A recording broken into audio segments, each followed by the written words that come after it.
نحمده ونصلي ونسلم على رسوله الكريم اما بعد فاعوذ بالله من الشيطان الرجيم بسم الله الرحمن الرحيم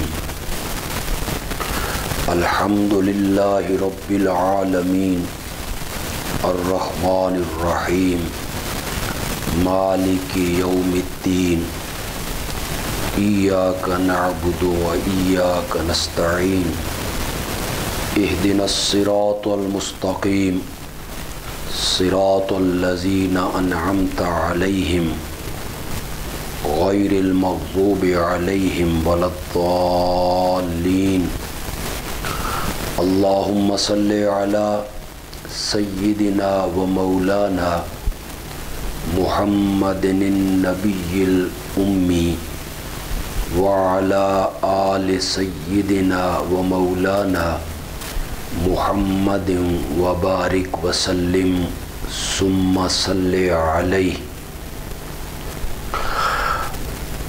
اس سے پہلے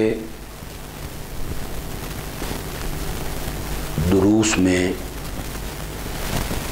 الحمدللہ رب العالمین الرحمن الرحیم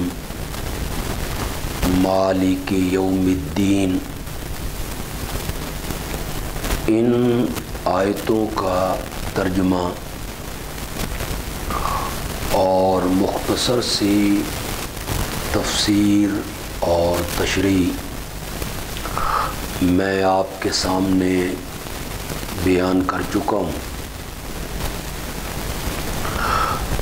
آج کے درس میں جس آیت کو اور جس آیت کریمہ کی تفسیر اور مفہوم کو میں بیان کرنا چاہتا ہوں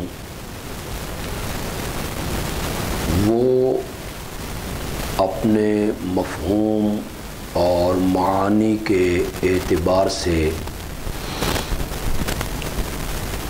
اور موضوع کی وسعت کے اعتبار سے انتہائی اہم ہے۔ مشہور مفسر حافظ ابن کثیر رحمۃ اللہ علیہ نے اپنی تفسیر ابن کثیر میں کچھ اسلاف کا یہ قول نقل فرمایا کہ الفاتحۃ سر القرآن وسرها هذه الکلمہ ایاک نعبد و ایاک نستعین، کہ سارے قرآن کا موضوع، خلاصہ، نچوڑ، لب لباب وہ سورت فاتحہ میں موجود ہے،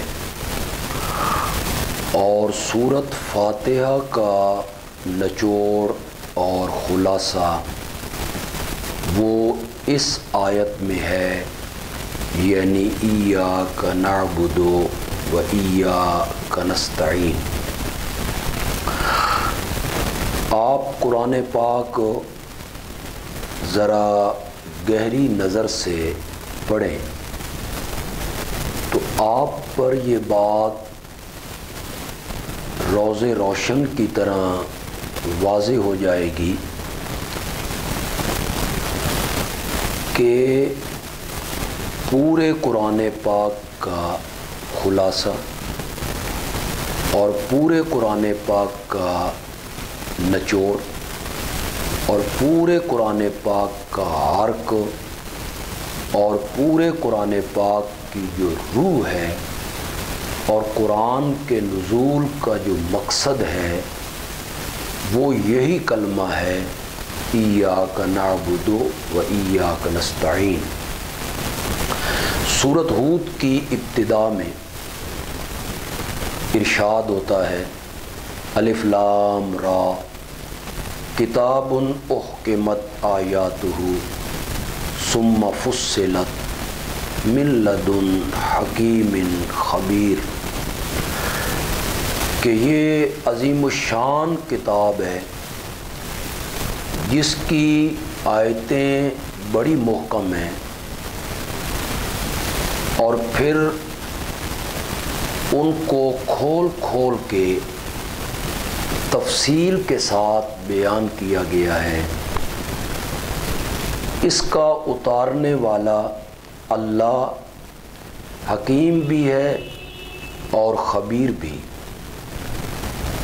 آگے فرمایا کہ یہ قرآن اس مقصد کے لیے اتارا گیا کہ اللہ تعبدوا الا اللہ، کہ اللہ کے سوا کسی کی عبادت نہ کرو۔ ایاک نعبد و ایاک نستعین، ایاک مفعول ہے، نعبد فعل فاعل ہے۔ عربی میں مفعول ہمیشہ فعل اور فاعل کے بعد آتا ہے، لیکن یہاں مفعول کو ابتدا میں لایا گیا اور فعل فاعل کو مؤخر کیا گیا۔ معانی کے علماء کہتے ہیں کہ عبارت کو اپنی جگہ سے ہٹا دیا جائے تو حصر کا معنی پیدا ہوتا ہے، اور حصر ہی کا معنی دیتا ہے۔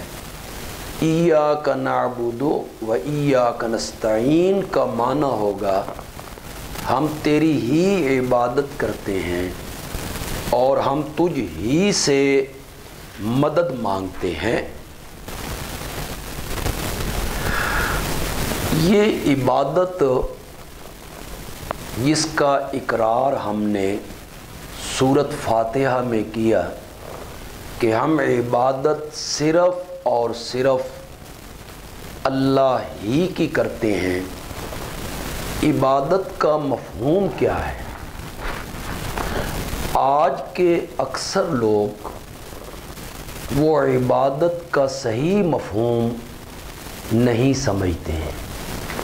وہ سمجھتے ہیں کہ نماز پڑھنے کا نام عبادت ہے، روزہ رکھنے کا نام عبادت ہے، حج کرنے کا نام عبادت ہے، طواف کرنے کا نام عبادت ہے، جانور قربانی کے موقع پہ ذبح کرنے کا نام عبادت ہے۔ حالانکہ یہ سب عبادت کی اقسام ہیں، عبادت کی اصناف ہیں۔ نماز عبادت کی ایک قسم ہے، زکوٰۃ عبادت کی ایک قسم ہے، حج عبادت کی ایک قسم ہے، قربانی عبادت کی ایک قسم ہے۔ ان تمام اعمال کو اور ان تمام افعال کو اور ان تعظیموں کو عبادت بنانے والی چیز کیا ہے؟ یہ ذرا آپ غور سے سنیں گے۔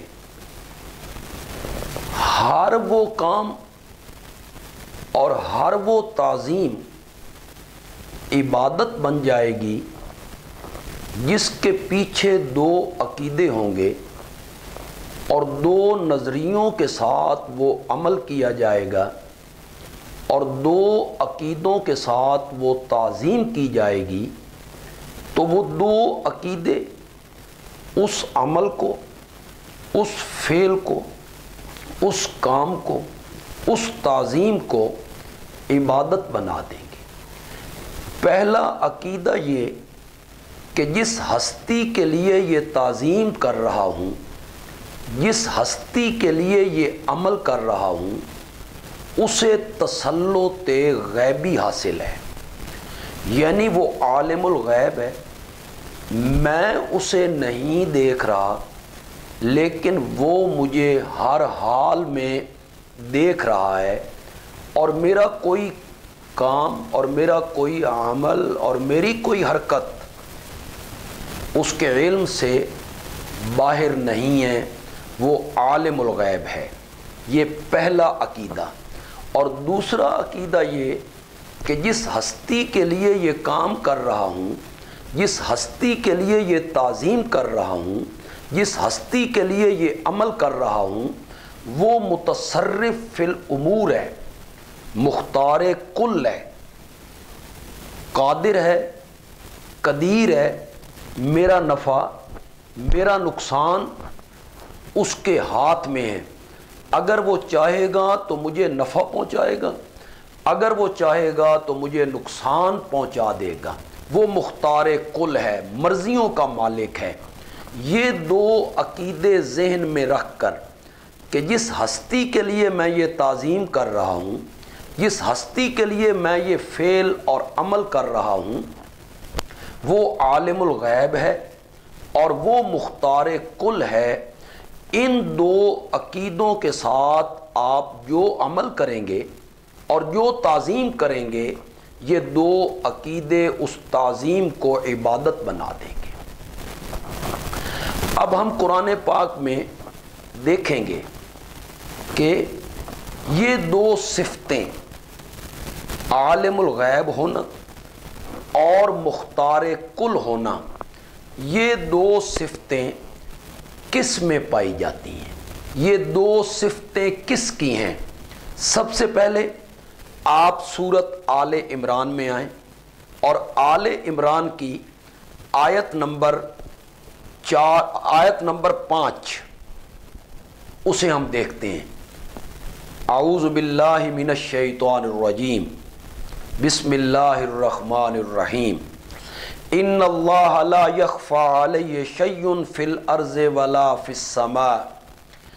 یقیناً اللہ پر کوئی چیز مخفی نہیں ہے، زمین میں اور نہ آسمان میں۔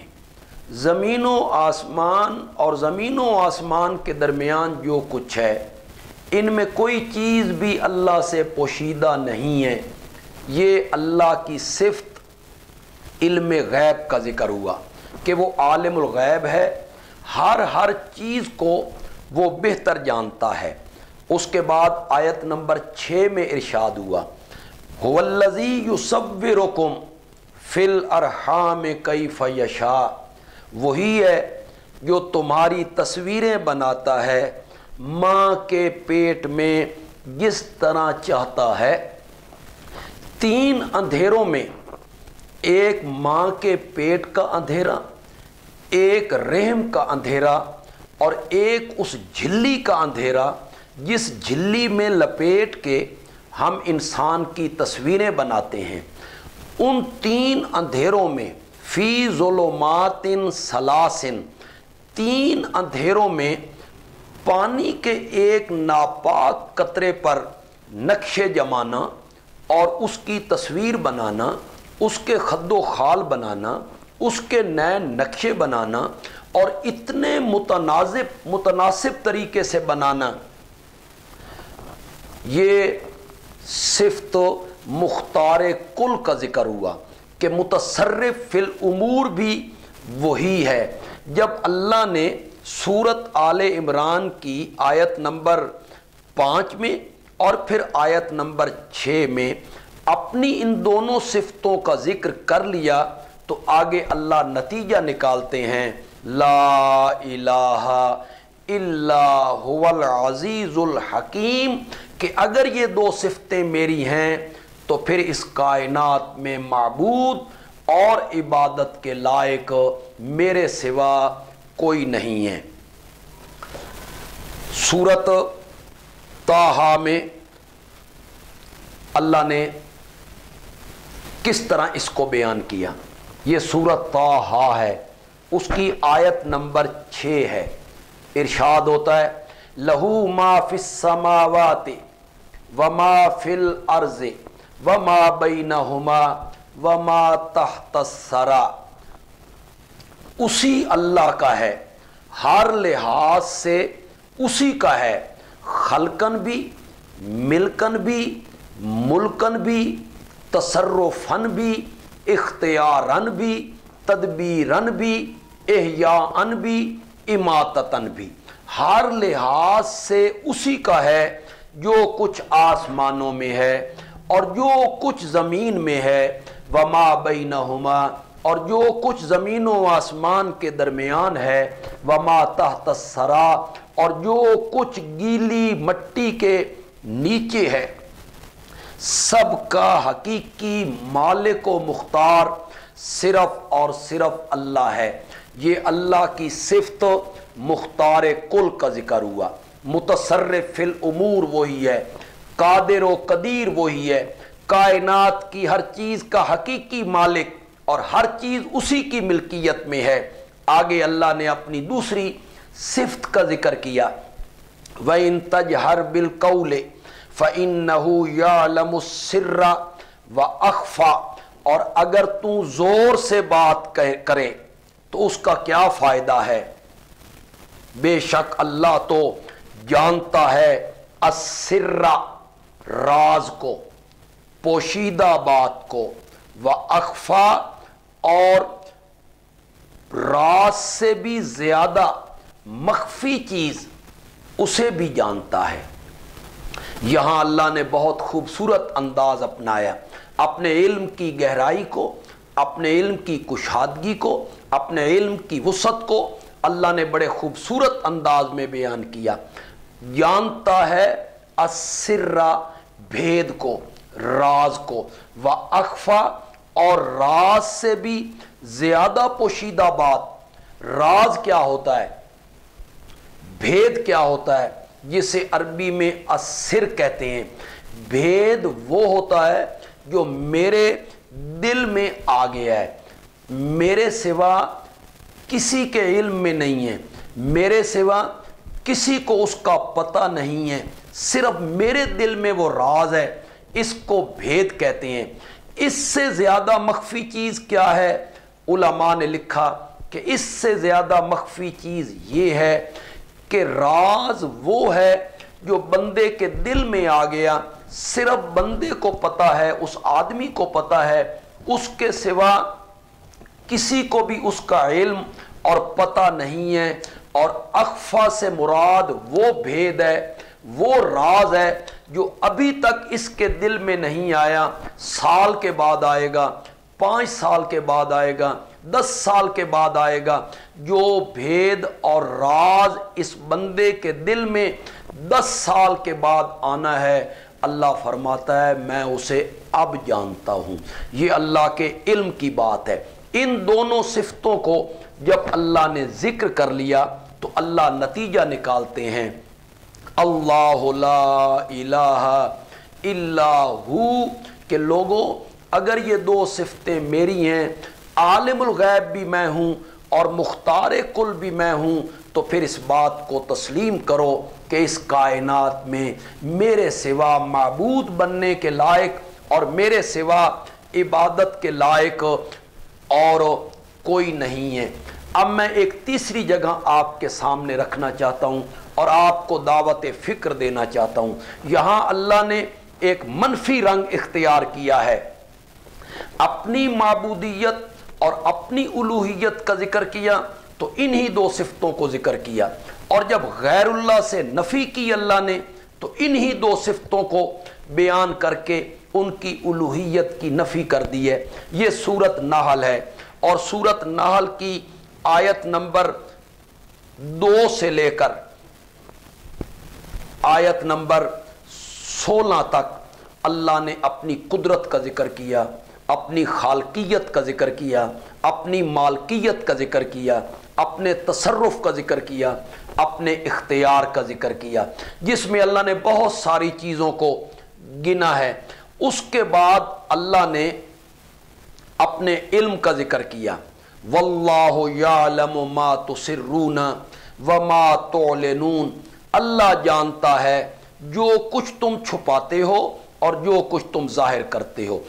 پہلی آیتوں میں اپنے اختیار کا، تصرف کا، قدرت کا ذکر کیا، اور آیت نمبر 19 میں اپنے علم کا ذکر کیا، بتانا اللہ یہ چاہتے ہیں کہ مختار کل بھی میں ہوں اور عالم الغیب بھی میں ہوں۔ اس کے بعد اللہ نے منفی رنگ اختیار کر لیا۔ اللہ تعالیٰ کہتے ہیں والذین یدعون من دون اللہ والذین یدعون من دون اللہ لا یخلقون شیئا وہم یخلقون، اور جن لوگوں کو یہ اللہ کے سوا پکارتے ہیں مصائب میں، مشکلات میں، دکھوں میں، تکلیفوں میں، لا یخلقون شیئا، انہوں نے کچھ بھی نہیں بنایا، وہ کچھ بھی نہیں بنا سکتے، وہم یخلقون، وہ خود بنائے گئے ہیں، وہ تخلیق میں رب کے محتاج ہیں۔ پہلی آیتوں میں اللہ نے اپنی خالقیت کا ذکر کیا، میں نے یہ بنایا، یہ بنایا، یہ بنایا، یہ بنایا، اور غیر اللہ سے اللہ نے نفی کر دی، میرے سوا جن کو تم پکارتے ہو وہ کچھ نہیں بنا سکتے۔ ایک جگہ پہ فرمایا لَن يَخْلُقُوا ذُبَابًا وَلَوِ اجْتَمَعُوا لَهُ، وہ ایک مکھی بھی نہیں بنا سکتے، اگر وہ سارے اکٹھے ہو جائیں، مل جائیں تو مل کر ایک مکھی بھی نہیں بنا سکتے ہیں۔ یہاں اس کو ذکر کیا لا یخلقون شیئا، وہ کچھ بھی نہیں بناتے، وہم یخلقون، وہ خود بنائے گئے ہیں، اموات غیر احیاء، وہ مردہ ہیں، بے جان ہیں، زندہ نہیں ہیں، وما یشعرون ایان یبعثون، اور وہ تو اتنا بھی نہیں جانتے کہ وہ قبروں سے کب اٹھائے جائیں گے۔ غیر اللہ سے دونوں صفتوں کی نفی کر دی، وہ قادر بھی نہیں ہے، متصرف بھی نہیں ہے، مختار بھی نہیں ہے، کچھ پیدا کرنے پر قادر بھی نہیں ہے، اور دوسری صفت کی نفی کی کہ تمہارے حالات کو جاننا، ہر ایک کے حالات کو جاننا، یہ تو بڑی دور کی بات ہے، انہیں تو اپنے اوپر گزرے ہوئے حالات کا پتہ نہیں، انہیں یہ بھی پتہ نہیں کہ وہ کب قبروں سے اٹھائے جائیں گے۔ اپنے لیے دو صفتوں کا ذکر کیا، عالم الغیب بھی میں ہوں، مختار کل بھی میں ہوں، غیر اللہ سے نفی کر دی، وہ عالم الغیب بھی نہیں ہے، وہ مختار کل بھی نہیں ہے۔ پھر آیت نمبر 22 میں اللہ نے اس کا نتیجہ نکالا، الہکم الہ واحد۔ اگر یہ بات صحیح ہے کہ میرے سوا عالم الغیب کوئی نہیں، اگر یہ بات درست ہے کہ میرے سوا مختار کل کوئی نہیں، تو پھر ہماری اس بات کو تسلیم کرو کہ اس کائنات کا الہ اور معبود اور عبادت کے لائق اگر کوئی ہے تو وہ صرف اور صرف کون ہے؟ اللہ ہے۔ میرے عرض کرنے کا مقصد یہ ہے کہ عبادت کی جو تعریف اور جو مفہوم عبادت کا میں نے آپ کے سامنے رکھا ہے، یہ بالکل صحیح حقیقی مفہوم ہے جو میں نے آپ کے سامنے بیان کیا ہے۔ یہ جو عبادت کا مفہوم بیان کیا جاتا ہے، غایت الخشوع، التذلل، التخشع، عاجزی، خشوع اور خضوع، اس کا نام عبادت ہے۔ تو میں کہنا چاہتا ہوں کہ انسان عاجزی تو اپنے والدین کے آگے بھی کرتا ہے، انسان عاجزی تو اپنے استاد کے آگے بھی کرتا ہے، انسان عاجزی تو اپنے مرشد کے آگے بھی کرتا ہے۔ پھر جو عاجزی سجدے میں پائی جاتی ہے، کیا وہی عاجزی روزے میں پائی جاتی ہے؟ تو یہ کوئی حقیقی مفہوم نہیں ہے عبادت کا۔ حقیقی مفہوم عبادت کا یہی ہے جو میں نے آپ کے سامنے رکھا ہے۔ اس سے کئی اشکال ختم ہو گئے ہیں۔ اب ایک آدمی نماز میں ہاتھ باندھ کے کھڑا ہوتا ہے تو یہ عبادت بن گئی۔ ایک آدمی اتحیات میں دو زانو بیٹھ گیا ہے تو دو زانو بیٹھنا عبادت بن گیا ہے۔ اس نے احرام کے کپڑے بدلے ہیں تو یہ کپڑوں کا بدلنا عبادت بن گیا ہے۔ وہ طواف کرنے لگا ہے تو یہ چکر لگانا عبادت بن گیا ہے۔ اس نے حجر اسود کو بوسہ دیا ہے تو حجر اسود کو بوسہ دینا عبادت بن گیا ہے۔ وہ صفا مروہ کے درمیان بھاگنے لگ گیا ہے تو یہ بھاگنا بھی عبادت بن گیا ہے۔ وہ صبح سے لے کے غروب آفتاب تک کوئی چیز نہیں کھاتا تو نہ کھانا بھی عبادت بن گیا ہے۔ اللہ کی راہ میں وہ زکوٰۃ یا فطرانہ یا عشر دے رہا ہے تو یہ مال کا تقسیم کرنا عبادت بن گیا ہے، اس لیے کہ اس کے پیچھے دو عقیدے ہیں، وہ دو عقیدے ان تعظیموں کو عبادت بناتے چلے جا رہے ہیں۔ پہلا عقیدہ یہ کہ جس ذات کے لیے یہ تعظیم کر رہا ہوں وہ عالم الغیب ہے، اور دوسرا عقیدہ یہ کہ جس ہستی کے لیے یہ تعظیم کر رہا ہوں وہ مختار کل ہے۔ ان دو عقیدوں نے نماز میں ہاتھ باندھنے کو عبادت بنا دیا، ان دو عقیدوں نے اتحیات میں دو زانو بیٹھنے کو عبادت بنا دیا، ان دو عقیدوں نے دن کے ٹائم نہ کھانے کو عبادت بنا دیا، ان دو عقیدوں نے صفا مروہ کے درمیان بھاگنے کو عبادت بنا دیا، ان دو عقیدوں نے حجر اسود کے چومنے کو عبادت بنا دیا۔ ایک آدمی اپنے والد یا والدہ یا استاد یا مرشد کے سامنے دو زانو بیٹھ جاتا ہے اتحیات کی شکل میں، تو یہ دو زانو بیٹھنا عبادت نہیں بنے گا، عبادت نہیں بنے گا۔ کیوں عبادت نہیں بنے گا؟ اس لیے کہ اس بیٹھنے کے پیچھے دو عقیدے موجود نہیں ہیں۔ باپ سامنے ہیں، والدہ سامنے ہیں، استاد سامنے ہیں، مرشد سامنے ہیں، وہ انہیں عالم الغیب نہیں سمجھ رہا، مختار کل نہیں سمجھ رہا، تو یہ دو زانو بیٹھنا عبادت نہیں بنے گا۔ یہ قیام کرنا اپنے والد کے سامنے، والدہ کے سامنے، مرشد کے سامنے بندہ کھڑا ہو گیا ہے ادب سے، احترام سے، یا اس نے ہاتھ بھی باندھ لیے، تو یہ ہاتھ باندھنا، کھڑا ہونا عبادت نہیں بنے گا، اس لیے کہ اس ہاتھ باندھنے کے پیچھے وہ عقیدہ موجود نہیں ہے جو عقیدہ اس ہاتھ باندھنے کو کیا بناتا تھا؟ عبادت۔ تو ایاک نعبدو کا معنی ہوگا ہم خاص تیری ہی عبادت کرتے ہیں، اور عبادت کی تمام اقسام جو ہیں وہ تیرے لیے خاص کرتے ہیں۔ آگے ہے وَإِيَّاكَ نَسْتَعِينُ، یہ جو واو ہے دونوں کے درمیان، ایاک نعبدو و ایاک نستعین، اس واو کو ہم اپنی اصطلاح میں کہتے ہیں تفسیریہ یا بیانیہ۔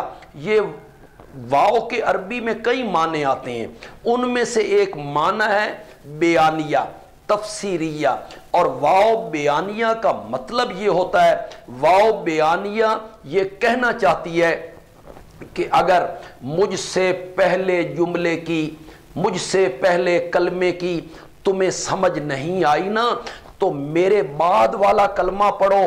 بعد والا کلمہ پہلے کلمے کی تشریح ہے، بعد والا جملہ پہلے جملے کی وضاحت ہے، پہلے جملے کی تفسیر ہے۔ ایاک نعبدو، ہم تیری ہی عبادت کرتے ہیں۔ اگر تمہیں سمجھ نہیں آئی کہ عبادت کیا ہوتی ہے، عبادت کا مفہوم کیا ہے، مجھے کوئی علم نہیں ہے کہ عبادت کیا ہے، تو واو کہتی ہے اگلا جملہ پڑھو۔ عبادت کا مفہوم یہ ہے کہ ہم مصائب میں، مشکلات اور دکھوں میں مدد کے لیے پکارتے ہیں تو صرف تجھ ہی کو پکارتے ہیں۔ تو یہ عبادت کا مفہوم خود ایاک نستعین میں اللہ رب العزت نے بیان کر دیا۔ حدیث میں بھی میرے پیارے پیغمبر حضرت سیدنا محمد الرسول اللہ صلی اللہ علیہ وسلم کا ارشاد گرامی ہے، آپ نے فرمایا الدعاء هو العبادہ، پکار ہی عبادت ہے۔ اور ایک موقع پہ آپ نے فرمایا الدعاء مخ العبادہ، اگر ساری عبادت کا نچوڑ، ساری عبادت کا مغز اور ساری عبادت کا عرق نکالا جائے تو وہ الدعاء ہے، جس کو ہم اپنی زبان میں پکار کہتے ہیں۔ اور حضرت سیدنا عبداللہ ابن عباس رضی اللہ تعالی عنہما فرماتے ہیں الدعاء افضل العبادہ، کہ دعا عبادت کی تمام اقسام میں سے افضل عبادت ہے۔ تو غائبانہ پکار اس نظریے سے کہ جس ہستی کو میں پکار رہا ہوں میں اسے نہیں دیکھ رہا ہوں لیکن وہ مجھے دیکھ رہا ہے، اور بغیر وسائل کے اور بغیر ذرائع کے اور بغیر اسباب کے وہ میری پکار کو ہر جگہ سے سننے کی طاقت رکھتا ہے۔ اس نظریے سے جو پکارنا ہے نا،